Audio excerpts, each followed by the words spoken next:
Pada sesi kali ini kita akan mendengarkan pemaparan materi yang sangat penting dan tentunya sangat bermanfaat bagi kita semua dengan tema The Best of Me, How to Know and Unlock Your True Potential, especially in the Current World, yang diambil dari Matius 25 ayat 14 sampai 30. Materi ini diharapkan dapat menambah wawasan, memperdalam pemahaman, serta menjadi bekal dalam kehidupan dan pelayanan kita semua yang hadir di tempat ini dalam seminar kali ini. Materi yang luar biasa ini akan dibawakan oleh Pastor Welly. Beliau adalah seorang pastor dan melayani sebagai ketua pemuda. Tapi selain itu beliau juga merupakan seorang entrepreneur. Jadi akan sangat membekali kita semua pada sore hari ini. Jadi selama 60 menit ke depan kita akan dibekali dengan materi dari beliau. Waktu berikutnya saya serahkan kepada Pastor Welly. Silakan Pak. Shalom, Bapak Ibu, pengurus, teman-teman kami semua dimanapun kalian berada. Pertama-tama saya ucapkan terima kasih yang sebesar-besarnya untuk Ibu Melinda yang mengundang saya. Merupakan suatu kehormatan untuk saya bisa berada di sini dan sebuah ketakutan tersendiri untuk saya karena saya bukan orang yang sukanya mengajar. Saya adalah pengusaha dan saya memang dipercayakan untuk mengembalakan youth yang ada di Indonesia. Tapi saya percaya dari judul hari ini itu benar-benar mengena kepada saya bahwa di tengah kelemahan kita, kalau kita percayakan kelemahan kita kepada Tuhan, kelemahan itu akan diubah menjadi kekuatan bagi kita. Oke, ya sebelumnya kita mulai, saya izinkan saya untuk memperkenalkan diri sedikit karena tak kenal maka tak sayang ya. Saya adalah seorang entrepreneur, saya juga sudah berkeluarga.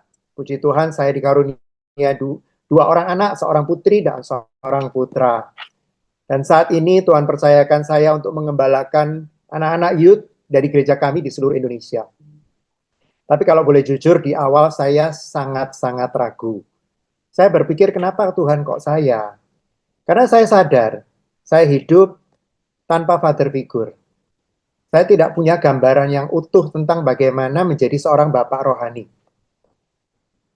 Saya sempat bertanya, bagaimana saya bisa mengembalakan anak-anak youth kalau saya sendiri tidak punya dasar itu.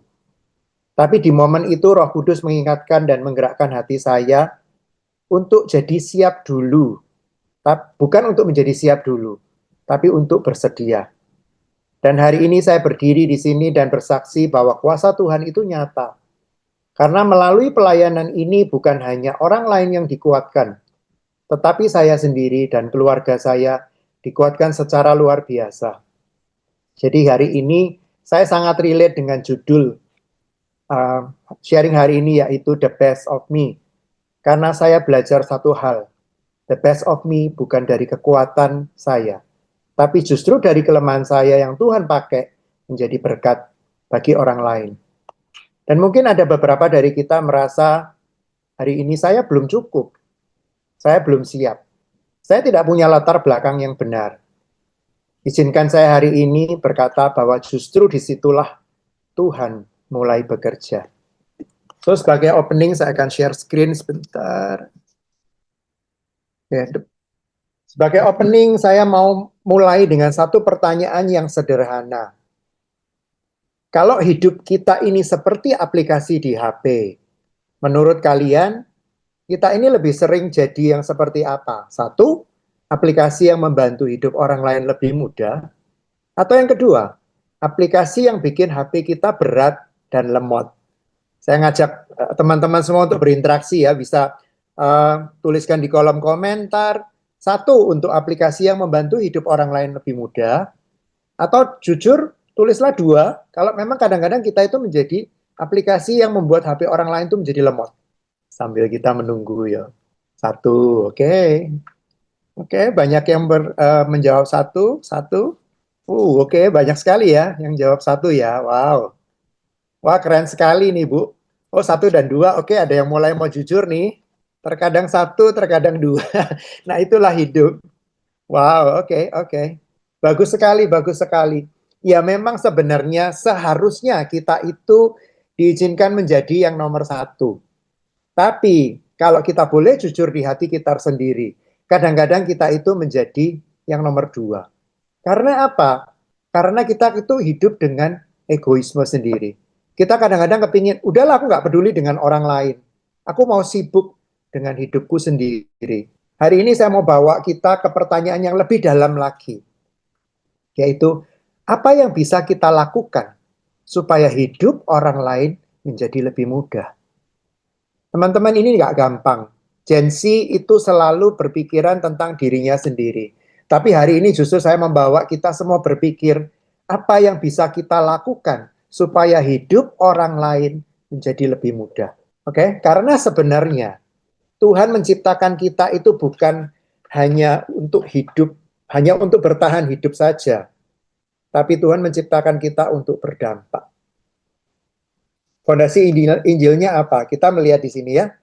Ada identitas kita, yaitu sebelum kita berbicara tentang talenta, kita harus beresin nih dulu satu ini, yaitu identitas kita. Kita itu tidak harus berguna dulu loh, supaya Tuhan itu mengasihi kita. Di Efesus 2 ayat 8 dan 9 dikatakan bahwa kita ini diselamatkan oleh anugerah, bukan karena usaha kita sendiri. Artinya Tuhan itu tidak mencintai kita karena kita itu berbakat. Tuhan tidak mencintai kita karena kita itu berhasil. Tapi Tuhan mencintai kita karena Yesus Kristus yang ada di dalam hidup kita. Banyak dari kita, kalau jujurlah kita berpikir, kadang-kadang terlintas di pikiran kita, sering merasa, aku berharga kalau aku berhasil. Bahkan cara pandang dunia, itu kita dinilai berharga kalau kita sukses. Kita dinilai berharga kalau kita punya banyak followers atau populer. Kita dianggap berharga kalau kita lebih daripada orang lain. Dan celakanya, tanpa sadar, kita mulai percaya dengan hal-hal itu. Makanya kalau kita gagal, kita itu merasa hancur. Kalau kita kalah, kita merasa kita nggak cukup. Tapi Injil berkata sesuatu yang berbeda. Kamu berharga bukan karena performa kamu, tapi karena kamu adalah milik Tuhan. Teman-teman semua, kita ini semua adalah milik Tuhan. Jadi apapun kondisi kita hari ini, kita itu sangat berharga karena kita dimiliki oleh Tuhan, pencipta dunia ini. Jadi kita lebih berharga dari siapapun yang pernah kita tahu di dunia ini, karena kita adalah milik Yesus. Kalau saya pakai ilustrasi yang lebih sederhana lagi, semua dari kita pernah kecil, pernah menjadi bayi. Seorang anak bayi berjalan, belajar berjalan, otomatis jatuh dong. Nah, kita sebagai orang tua, saat kita melihat anak kita ini belajar berjalan dan jatuh, apakah kita terus berhenti mengasihi dia? Kita berkata, wah kamu ini kayaknya nggak bisa ini, cuma jalan aja kok nggak bisa. Padahal, hal itu nggak mungkin pernah terjadi. Karena sebagai orang tua, kita itu mengizinkan anak kita untuk belajar berjalan, otomatis pasti ada resiko untuk jatuh. Jadi di sini kita belajar bahwa dari awal, Tuhan menciptakan kita, dari prosesnya, Tuhan membiarkan kita belajar bahwa kasih itu bukan berdasarkan performa. Sama dengan talenta. Talenta tidak menentukan nilai kita. Justru kasih Tuhan itu yang menentukan nilai kita. Nah, kalau di identitas ini kita nggak beres, kita itu akan memakai talenta yang kita diberi oleh Tuhan untuk mencari validasi. Padahal seharusnya talenta yang Tuhan percayakan bagi kita semua, itu harusnya dipakai untuk melayani. Yuk kita belajar dari seorang kisah di Alkitab ya, namanya Gideon. Gideon itu punya masalah utama, dia salah melihat dirinya sendiri. Dan dia akhirnya salah memakai talentanya. Di Hakim-Hakim 6 ayat 15, Gideon berkata apa? Kaumku yang paling lemah dan aku yang paling muda. Teman-teman, seringkali kita itu selalu bukan berusaha merendahkan diri, tapi kita itu tidak melihat value di dalam hidup kita. Ini bukan sekedar kerendahan hati, ini tuh krisis identitas. Karena apa? Gideon tidak bisa melihat potensi dirinya. Dia tidak berani memakai talenta yang diberikan oleh Tuhan. Dan hidupnya jauh di bawah kapasitasnya. Kalau kita relasikan kehidupan anak-anak muda sekarang, Seringkali nggak kita tahu anak-anak atau teman-teman kita punya begitu banyak talenta, tapi nggak percaya diri. Punya kemampuan, tapi selalu merasa tidak cukup. Akhirnya apa? Talenta itu terkubur. Talenta tanpa identitas yang benar berakhir dalam ketakutan. Yang kedua kita belajar dari Gideon yaitu Tuhan mulai pemulihan dari identitasnya, bukan talentanya. Di Hakim-Hakim 6 ayat 12, Tuhan berkata apa? Hai pahlawan yang gagah berani. Tuhan tidak berkata, hai Gideon yang berbakat. Tuhan langsung berbicara tentang identitasnya dulu. Kenapa? Karena siapa kamu menentukan bagaimana kamu memakai apa yang kamu punya. Prinsipnya adalah identitas itu menentukan sikap hati kita. Dan sikap hati kita itu menentukan penggunaan talenta kita. So, kalau kamu percaya ada kata-kata, aku nggak berharga, maka kamu akan menyembunyikan talentamu. Tapi sebaliknya kalau kamu percaya aku dipanggil Tuhan, kamu akan berani melangkah.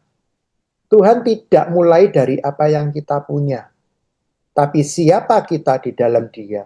Dan hari ini saya membuktikan bahwa saya nggak mampu berbicara di depan umum seperti istri saya. Tapi saya mau melangkah karena Tuhan memanggil saya. Dan benar-benar Tuhan menyertai saya pada saat saya menyampaikan ini kepada teman-teman semuanya. Oke, dan yang ketiga yang kita belajar dari Gideon yaitu talenta sering tersembunyi di balik ketakutan. Gideon sebenarnya kalau kita lihat dari ceritanya, dia itu punya kemampuan untuk memimpin. Dia adalah seorang yang sangat bagus dalam strategi perang. Kita lihat di Hakim-Hakim pasal 7 ya. Tapi semua itu terkubur karena rasa takut. Relasinya dengan kehidupan anak-anak muda sekarang, talenta kamu bisa tersembunyi loh. Karena apa? Trauma masa lalu. Karena omongan orang lain. Karena perbandingan dengan orang lain. Bukan karena kita nggak punya. Tapi kita belum berani mempercayai talenta yang sudah Tuhan siapkan untuk kita semua. So, kalau tadi kita belajar dari Gideon ada 3 hal, masalah utama yaitu salah melihat diri sendiri dan dia akhirnya salah memakai talenta. Yang kedua, Tuhan pulihkan dia melalui identitasnya, bukan talentanya. Dan yang ketiga, talentanya sering tersembunyi di balik ketakutan. Dan yang terakhir kita belajar dari Gideon yaitu Tuhan mengembangkan talenta melalui proses. Saya tahu bagi anak-anak Gen Z sekarang ini proses bukan sesuatu yang relevan. Semua dari kita itu sukanya instan. Tapi mau nggak mau kita harus percaya bahwa tidak ada yang instan itu yang long last. Kalau mungkin Ibu Melinda mungkin bisa merelate ya Bu ya dengan ini karena segalanya itu kalau yang instan tuh habisnya cepat. Apapun itu, mau talenta, mau uang, mau apapun itu, segalanya yang cepat itu pasti cepat hangus juga. So Tuhan nggak mau kita itu instan, tapi Tuhan mau membentuk kita dengan proses. Sama dengan Gideon, Tuhan tidak langsung memberikan Gideon perang yang besar. Dimulai dari cuman menghancurkan Mesbah Baal. Mesbah Baal ini kelihatannya hal yang simpel, tapi resikonya besar loh. Nah dari sana, Gideon ini mau belajar taat, walaupun dalam ketakutan.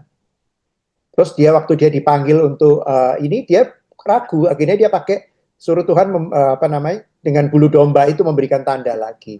Dan dari situ sebenarnya setelah Gideon melewati proses-proses ini tadi, talenta yang diberikan ke Gideon itu akhirnya mulai muncul dan berkembang. Nah relasinya apa dengan anak-anak muda sekarang? Seringkali talenta yang Tuhan percayakan kepada kita itu simple, nggak wow. Dan saat tidak wow, kalian merasa Tuhan ini iri hati. Kok aku cuma dikasih yang begini sih? Kok yang itu dikasih yang begitu sih? Gitu. Jadi percayalah kalau something yang kita benar-benar dapatkan dari Tuhan itu pasti awalnya simple. Karena kalau something yang wow itu pasti dunia berikan. Karena ingat sesuatu yang instan itu hangus, hilangnya juga cepat. So talenta bertumbuh lewat apa? Perlu ada ketaatan kecil. Perlu ada konsistensi. Dan yang paling utama adalah kita percaya dengan proses bersama Tuhan. Proses talenta berkembang ketika kita berani taat, bukan ketika kita merasa siap. So, dari cerita Gideon ini kita mau belajar apa, Dok? Kita mau belajar lebih mengenal diri kita sendiri. Di slide saya berikutnya itu, kita mau mengenal diri kita seperti apa sih? Nah, pertanyaan lagi ya. Apa satu hal yang sering orang bilang kamu bagus dalam hal itu? Bisa tuliskan di kolom chat atau mau di dalam hati juga boleh. Lebih bagus kalau bisa di kolom chat ya. Apakah hal itu kamu jago ngomong? Apakah kamu ini orang pendengar yang baik? Apakah Tuhan memberikan hikmat teknologi yang dahsyat buat kamu? Ataukah kamu orang yang berkreativitas tinggi? Ataukah kamu adalah orang yang suka menolong? Bahkan yang sesimpel senyummu itu melegakan hati semua orang. Ya, sambil kita lihat ya. Mendengar, kreatif, menolong, menolong. Wow, ada yang teknologi. Banyak yang menolong dan mendengar ya. Wow, menarik, keren.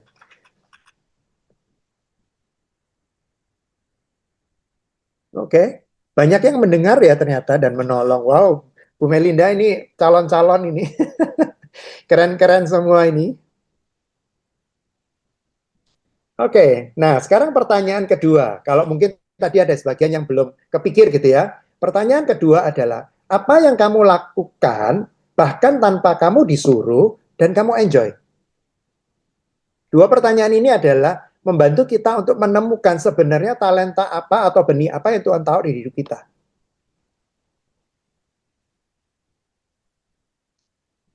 Kadang masalahnya itu bukan kita tidak diberi Tuhan talenta, tapi lebih kepada kita tidak menyadari bahwa itu talenta. Mungkin kalau hari ini saya nggak ngomong ini, mungkin teman-teman merasa, aku kalau pintar ngomong, apakah itu talenta? Aku kalau cuma bisa mendengarkan, apakah itu talenta? Yes, itu adalah talenta. Karena percayalah, kalau orang yang tidak diberikan talenta untuk mendengar, saat ada orang lain ngomong, dia berusaha untuk ngomong lebih banyak lagi. Jadi itu yang disebut sebagai talenta adalah talenta untuk mendengar. Dan saat kita diberikan talenta untuk ngomong, kita menggunakan ngomong itu untuk memberitakan firman Tuhan, memberitakan kebaikan Tuhan kepada orang itu. Nah, kita mau lanjut ke berikutnya ya. Kebenaran talenta di Matius 25, kita semua, aku yakin sudah pernah mendengar tentang cerita ini ya, perumpamaan ini ya. Yesus bercerita tentang perumpamaan talenta. Ada Tuhan yang memberi 5 talenta, 2 talenta, 1 talenta. Menurut kesanggupannya masing-masing. Kata kuncinya di sini, tidak ada satupun yang tidak diberi. Masalahnya bukan jumlahnya, tapi responnya. Kita lihat berikutnya yaitu yang diberikan 5 talenta dipakai dan menghasilkan 5 talenta lagi. Yang 2 talenta juga dipakai dan menghasilkan 2 talenta lagi.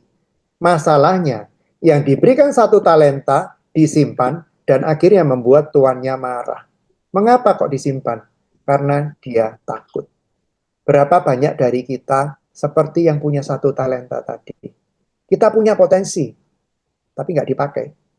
Kita punya kemampuan, tapi kita tahan. Yang Tuhan cari bukan hasil besar, 5 menghasilkan 5. Bukan itu, tapi kesetiaan dengan apa yang kita punya. Oke, kita lihat dari analogi benih. Kita anatomi sebuah talenta itu kayak benih. Benih itu kecil. Benih itu kelihatannya biasa. Bahkan seringkali benih itu selalu tidak dianggap penting. Tapi saat dia itu ditanam, dia itu masuk ke tanah, gelap, hampa, nggak kelihatan. Semua yang nggak enak itu ada di dalam tanah. Nah, saat dia di tanah itu, itulah saatnya dia itu rest. Karena apa? Yang bisa memberikan pertumbuhan itu di saat yang gelap itu hanya Tuhan. Nah, hidup kita juga sama seperti itu. Kadang-kadang kita merasa something yang kecil yang Tuhan percayakan, dan kita percayai itu, kita serahkan, kita rest kepada Tuhan. Disitulah benar-benar potensi yang kecil itu akan bertumbuh. Jadi jangan pernah meremehkan sesuatu yang Tuhan tanam di dalam hidupmu. Nah, kalau kita ngomong seharusnya ini kan benih itu ditanam, dia tumbuh. So, kalau dia nggak tumbuh, hambatannya apa? Hambatannya yaitu seringkali adalah ketakutan kita akan kegagalan. Atau maybe kita minder, kita malas, kita selalu membandingkan diri kita. Dan yang paling parah adalah di zona nyaman.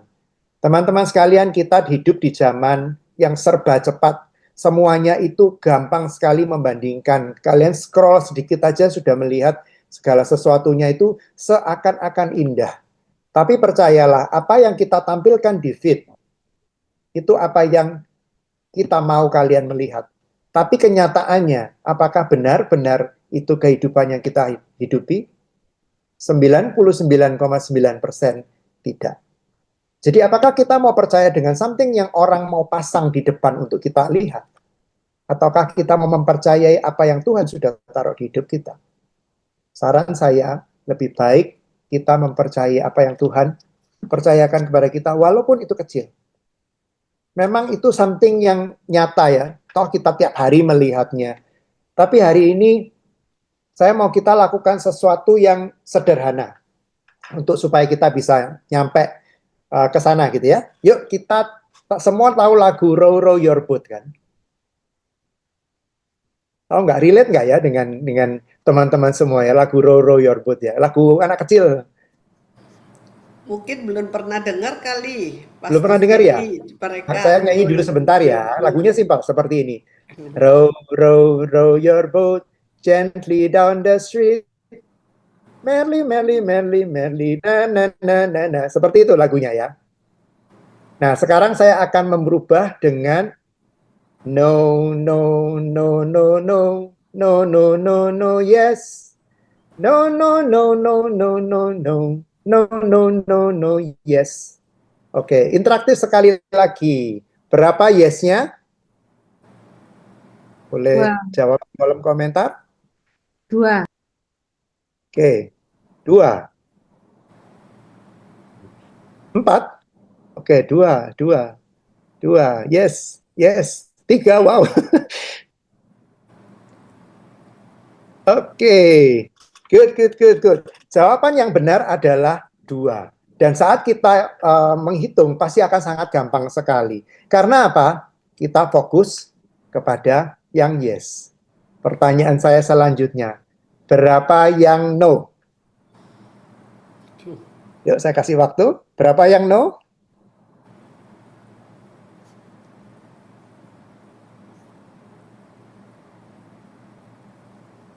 Banyak loh.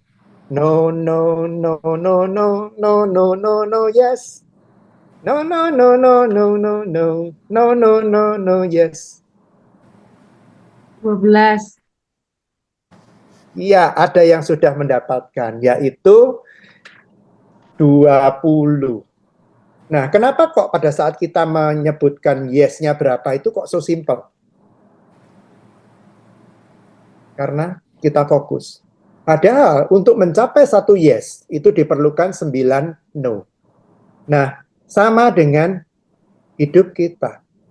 Seringkali kita itu merasa kok hidup saya banyak gagal ya.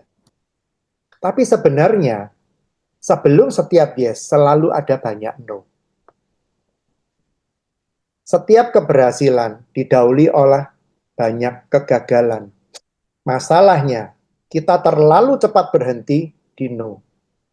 Sekali gagal, berhenti. Sekali ditolak, mundur. Sekali salah, menyerah.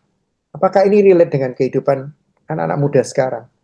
Saya tuh sampai kadang agak kesal gitu ya sama anak-anak kalau disuruh, kamu cobalah untuk mengajak temanmu gitu ya, misalnya untuk A, B, C, O, D. Terus dia bilang, kayaknya nggak mau. Loh, kamu sudah tanya kah? Enggak, tapi aku yakin dia pasti nggak mau. Loh, kok bisa kamu yakin? Ya aku sudah mikir, dia pasti males.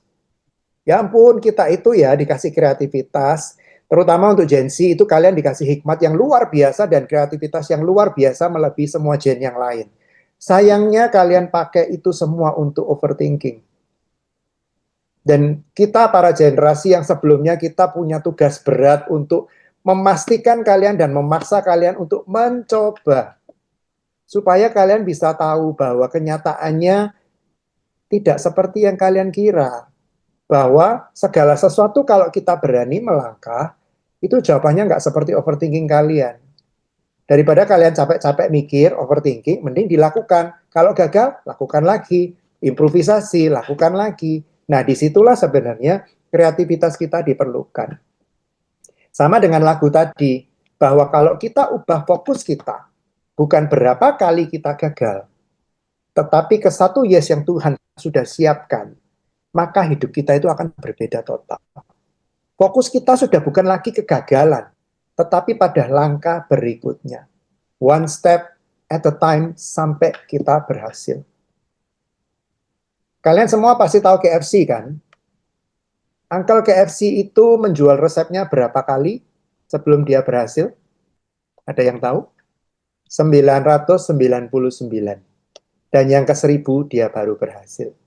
Tadi kan no itu kan cuma 20 kali. Nah, itu ada yang 99. Benar.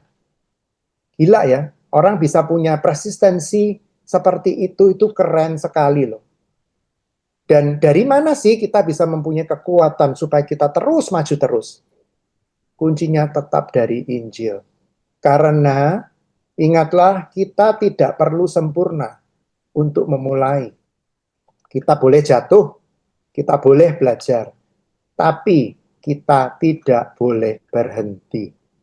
Karena yang Tuhan cari bukan orang yang tidak pernah gagal, tapi orang yang terus melangkah. Ingatlah bahwa anugerah bukan hanya menyelamatkan kita, tapi anugerah juga memberi kita keberanian untuk terus melangkah. So, kalau kayak tadi kita sudah belajar tentang identitas kita, terus talenta itu seperti apa, terus berikutnya apa? Kita mau belajar tentang, nah terus kita ini diberi talenta untuk apa? Yaitu tujuan dari talenta. Kembali saya ke pertanyaan saya yang awal tadi, yaitu bagaimana hidup orang lain bisa menjadi lebih mudah melalui hidup saya. 1 Petrus 4 ayat 10 berkata, setiap orang telah menerima karunia untuk melayani orang lain. Artinya, talenta yang Tuhan percayakan untuk kita bukan untuk pamer, bukan untuk kompetisi, bukan untuk membuktikan diri, tapi talenta adalah alat kasih Tuhan. Hari ini kita hidup di zaman yang super luar biasa. Segala sesuatu terlihat sangat mudah dengan adanya AI. Kita bisa cari jawaban dalam hitungan detik. Kita bisa kerja lebih cepat. Kita bisa menyelesaikan hal dengan lebih efisien. Tapi pernah nggak kita berpikir, di balik semua kemudahan itu, ada berapa juta orang yang sudah bekerja, sudah mencatatkan, sudah membangun hal-hal kecil dan detail yang mungkin tidak pernah kita lihat. Sampai akhirnya terciptalah sebuah sistem yang mempermudah hidup kita hari ini. Dan bahkan sampai sekarang saya ngomong ini pun, sistem itu nggak pernah berhenti. Sistem itu masih terus diperbaharui, masih terus dikembangkan, dan masih terus dilanjutkan oleh banyak orang yang mungkin tidak akan pernah kita kenal. Teman-teman, bukankah ini gambaran yang sangat nyata bagaimana hal-hal kecil yang tidak kelihatan itu bisa dipakai Tuhan untuk membawa dampak yang besar. Kadang kita berpikir, yang saya lakukan ini loh kecil, tidak kelihatan loh, dan kayaknya nggak penting. Tapi Tuhan melihatnya berbeda. Hal kecil yang dilakukan dengan setia bisa menjadi bagian dari rencana besar Tuhan. Contoh yang sederhana, mungkin kamu bantu satu orang untuk mengerti sesuatu. Kamu bantu dengan mendengar satu orang yang hatinya lagi hancur. Kamu bantu satu sistem untuk menjadi lebih rapi. Kelihatannya kecil, tapi dampaknya bisa jauh lebih besar dari apa yang pernah kita bayangkan. Talenta kita bukan tentang seberapa besar kita terlihat, tetapi seberapa banyak hidup yang dipermudah melalui kita. Dan itulah kenapa the best of me bukan tentang saya menjadi lebih hebat, tetapi menjadi alat di tangan Tuhan untuk mempermudah hidup orang lain. Sekali lagi, dari manalah kita mendapatkan semua sumber itu? Hanya dari Kristus itu sendiri. Dan dia memberikan contoh atau teladan yang sejati, yaitu di Markus 10 ayat 45. Dia datang bukan untuk dilayani, tapi untuk melayani. The best of me bukan jadi lebih hebat, tapi justru menjadi seperti Kristus. Another story lagi di Bible ya, kita melihat kalau itu tadi kan yang baik-baik saja. Nah, kalau yang misalnya seperti Petrus yang sudah mengecewakan Yesus, bagaimana? Petrus adalah murid yang paling dekat sama Yesus.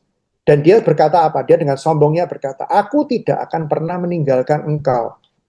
Tapi kenyataannya saat Yesus disalibkan, dia menyangkal Yesus gak cuma sekali, gak cuma 2 kali, tapi 3 kali. Dan ada suatu saat di mana Tuhan itu melihat dia. Bayangkan tatapan itu seperti apa. Misalnya nih, kita pernah dikecewakan oleh orang yang paling dekat dengan kita. Dan kita sempat melihat dia. Bagaimanakah tatapan kita? Pasti penuh dengan marah dan kebencian.